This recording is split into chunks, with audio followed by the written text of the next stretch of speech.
selamat pagi saudara-saudara yang terkasih di dalam Tuhan Yesus Kristus. Berjumpa lagi di dalam hari yang baru di pagi hari ini. Sebelum kita memulai renungan pagi hari ini, mari kita berdoa.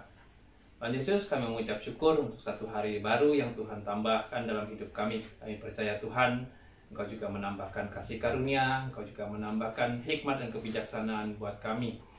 Untuk kami boleh menjalani hari ini, Tuhan, dengan menjadi berkat buat orang lain. Tuhan, biarlah pagi hari ini kami mau belajar sedikit daripada firman-Mu. Kami mau belajar untuk boleh semakin baik dari hari ke hari, Tuhan. Biar kami boleh menghasilkan buah-buah yang baru juga di setiap hari yang baru yang Tuhan tambahkan. Terima kasih Bapa, kami menerima Tuhan, kasih karunia yang baru daripada-Mu, hanya dalam nama Yesus. Haleluya. Amin. Ya, selamat pagi saudara-saudara sekalian. Pagi hari ini saya akan membawakan renungan singkat yang saya kasih judul Kendali dalam Hidup. Satu pertanyaan penting dalam hidup kekristenan kita, dalam hidup kita sebagai anak-anak Tuhan adalah siapa yang pegang kendali atas hidup kita? Itu pertanyaan yang harus kita jawab buat diri kita masing-masing. Mungkin ada yang bilang, saya yang pegang kendali atas hidup saya. Karena saya yang merencanakan segala sesuatunya, saya yang merencanakan masa depan untuk diri saya, untuk keluarga saya, bahkan untuk anak-anak saya. Tapi, kalau mau jujur, sekarang kita balik lagi kepada diri kita sendiri. Benar gak kita yang pegang kendali atas hidup kita? Kalau kita yang pegang kendali atas hidup kita, maka kita akan tahu mana yang baik, mana yang buruk. Oke, mungkin kita bisa membedakan mana yang baik, mana yang buruk. Lalu yang kedua adalah, kalau kita yang pegang kendali atas hidup kita, maka kita akan bisa menentukan hasil yang kita akan dapatkan. Nah, tapi dalam kenyataannya, siapa yang bisa menentukan apa yang akan terjadi besok, lusa, atau tahun depan? Bahkan, andaikan kita sudah menyiapkan rencana yang menurut kita sempurna, apakah ada jaminan bahwa semuanya itu akan terlaksana dengan baik dan hasilnya sesuai yang kita harapkan? Pagi hari ini kita mau belajar siapa sesungguhnya yang megang kendali atas hidup kita. Saya yakin saudara sekalian tahu bahwa sebagai anak Tuhan yang pegang kendali harusnya Tuhan. Nah, tapi dalam kenyataannya nggak seperti itu. Saya mau baca satu ayat dari Amsal 19 ayat 21. Sini dikatakan, banyaklah rancangan di hati manusia, tetapi keputusan Tuhanlah yang terlaksana. Nah, Amsal udah mengatakan seperti itu, bahwa kita memiliki banyak rancangan, banyak rencana dalam hidup kita, tapi keputusan Tuhanlah yang terlaksana. Nah, yang jadi pertanyaan sekarang, kalau rencana Tuhan yang terlaksana dalam hidup kita, berarti kita nggak harus bikin planning apa-apa dong. Kita serahin aja sama Tuhan semuanya. Ya nggak seperti itu. Ibarat, kalau saya mengibaratkan bahwa hidup ini satu perjalanan. Kita mau kemana? Misalnya kita mau ke Bandung nih. Nah, kita rencanakan tuh apa yang kita mau siapkan, apa yang harus kita bawa. Lalu yang kedua, setelah kita rencanakan adalah kita bertindak. Untuk nyampe ke Bandung, kita naik apa? Otomatis harus naik kendaraan. Ya kalau bisa naik pesawat, kalau bisa naik kereta, ya naik kereta. Nah, tapi posisi kita adalah bahwa kita sebagai penumpang dan Tuhan sebagai supirnya. Tuhan yang pegang kendali. Bukan kita yang nyetir. Tapi kita lakukan bagian kita bikin rencana dalam hidup kita. Selesai. Kita lakukan, kita berusaha, kita berdoa, dan sisanya serahkan sama Tuhan. Beberapa hari yang lalu saya ngobrol sama teman. Dia bilang gini, sekarang bingung ya, mau ngapa-ngapain susah. Mau keluar rumah aja takut, kena COVID lah segala macem. Lalu saya bilang sama dia, kalau gitu lo di rumah aja, gak usah ngapa-ngapain. Terus dia bilang, ya terus gua mau makan apa? Nah, itu satu pernyataan dan satu pertanyaan yang menurut saya lucu. Ya, dia tahu kalau dia nggak keluar, dia nggak makan. Tapi dia takut keluar. Nah, itu yang menurut saya agak-agak membingungkan. Dia punya kekhawatiran tapi dia harus melakukan sesuatu.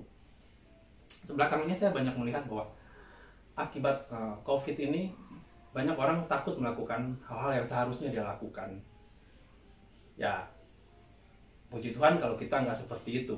Ya, bayangkan aja kalau misalnya anak Tuhan karena takut COVID, dia nggak melakukan pelayanan, dia nggak keluar rumah, apa jadinya kita sebagai anak-anak Tuhan.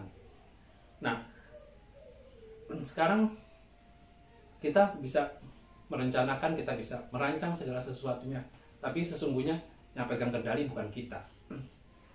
Cuma ada dua yang bisa pegang kendali atas hidup kita. Satu adalah Tuhan. Yang kedua, kita bukan. Menurut saya yang pegang kendali kalau bukan Tuhan adalah hal-hal lain. Contoh, bisa pendidikan, bisa ekonomi, bisa masalah kesehatan.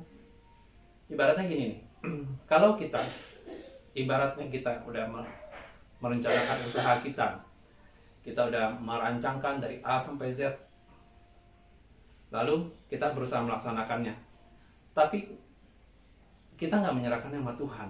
Kita tetap pikirin, wah nanti kalau gagal gini, gagal gitu, gimana ya?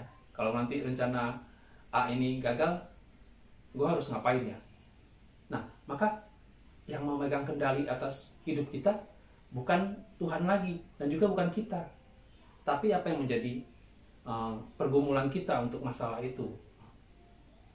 Jadi kalau hidup kita nggak dikendalikan sama Tuhan, otomatis hal yang satu lagi yang bukan berasal daripada Tuhan yang mengendalikan hidup kita. Kalau menurut saya, kita sendiri sama sekali nggak bisa mengendalikan hidup kita. Nah, apa yang terjadi saat kita nggak menyerahkan hidup kita sama kendali Tuhan? Yang pasti adalah kita khawatir, hidup kita penuh dengan kekhawatiran. Seperti teman saya itu, dia harus kerja, tapi dia bilang dia takut, mau keluar aja dia takut.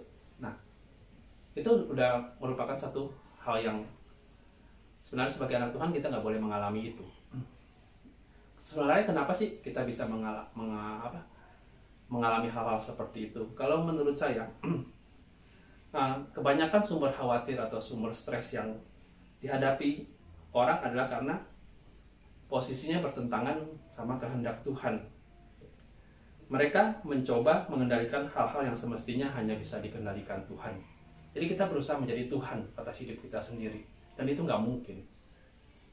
Kenapa saya bilang mencoba mengendalikan hal-hal yang hanya bisa dikendalikan oleh Tuhan?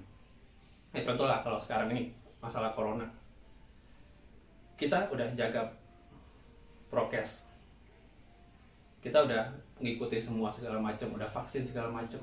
Nah, apakah itu menjamin kita nggak bakal kena? Enggak kan? Pasti kita masih bisa kena juga. Nah, hal-hal seperti itu yang di luar kendali kita sebagai manusia. Dan kita seharusnya nggak berusaha untuk mengendalikan semua itu. Hal-hal yang kita nggak bisa kendalikan. Misal, kita udah merencanakan usaha A, kita jalani, kita mulai. Siapa yang bisa menentukan bahwa itu akan berhasil? Nggak ada. Di luar kendali kita. Nah, cuma satu yang saya percaya, bahwa kalau kita udah berusaha, kita udah berdoa, dan kita menyerahkan sama Tuhan, ya udah, selesai bagian kita. Biar Tuhan yang ambil kendali atas apa yang kita usahakan, atas apa yang kita rencanakan. Jangan mencoba mengendalikan sesuatunya.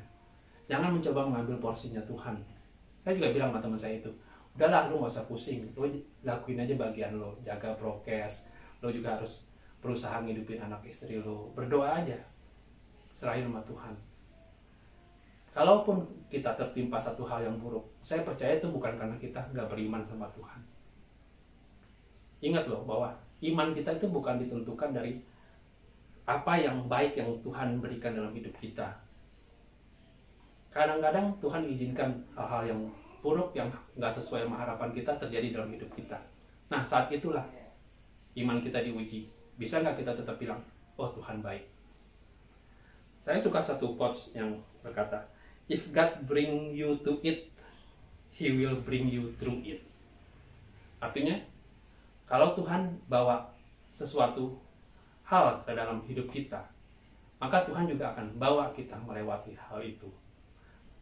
Kalau saat ini kita mengalami masalah yang Tuhan izinkan, saya percaya bahwa Tuhan juga akan membawa kita melewati semua masalah yang ada saat ini. Jadi jangan patah semangat, jangan berhenti percaya bahwa Tuhan itu baik. Nah, satu lagi yang saya mau bagikan adalah ayat di Amsal 3 ayat 5. Percayalah kepada Tuhan dengan segenap hatimu dan janganlah bersandar kepada pengertianmu sendiri. Ya, itu yang saya mau bagikan pagi hari ini. Wah, kita harus percaya dengan segenap hati kita kepada Tuhan. Walaupun kadang-kadang hati percaya, tapi pikiran berkata yang berbeda. Nah, saat itulah kita harus mengalahkan pikiran kita dan percayakan hati kita sesungguhnya kepada Tuhan. Jadi pagi hari ini saya cuma mau mengingatkan bahwa kita nggak usah ngambil porsinya Tuhan. Kita nggak bisa mengendalikan segala sesuatunya. Biarlah itu menjadi kendali Tuhan atas hidup kita. Bagian kita adalah melakukan apa yang seharusnya kita lakukan, berdoa, dan tetap percaya bahwa Tuhan itu baik. Ya, selamat pagi, selamat menjalani hari yang baru. Tuhan berkati senantiasa dengan kesehatan, Tuhan berkati dengan kasih karunia untuk lebih baik lagi dari hari yang kemarin. Mari kita berdoa. Tuhan Yesus, terima kasih Bapa, kalau kesempatan pagi hari ini kami boleh belajar Tuhan bahwa kami tidak berkuasa Tuhan, kami tidak memegang kendali atas hidup kami. Bapa, kami mau menyerahkan Tuhan kendali atas hidup kami ke dalam tangan-Mu. Kami tidak mau menyerahkan hidup kami ke dalam kendali kekhawatiran, ke dalam kendali ketakutan ya Tuhan. Bapa, kami percaya bahwa apapun yang Kau izinkan terjadi dalam hidup kami, Kau juga akan memampukan kami untuk melewatinya Bapa. Seperti hari-hari yang udah Engkau pimpin di dalam hidup kami. Kalau kami masih ada pagi hari ini, kami percaya Tuhan bahwa Engkau juga akan menolong kami di hari-hari yang akan datang Tuhan. Terima kasih Tuhan Yesus, kami menyerahkan hari ini ke dalam tangan-Mu. Haleluya, amin. Oke, bye-bye. God bless you.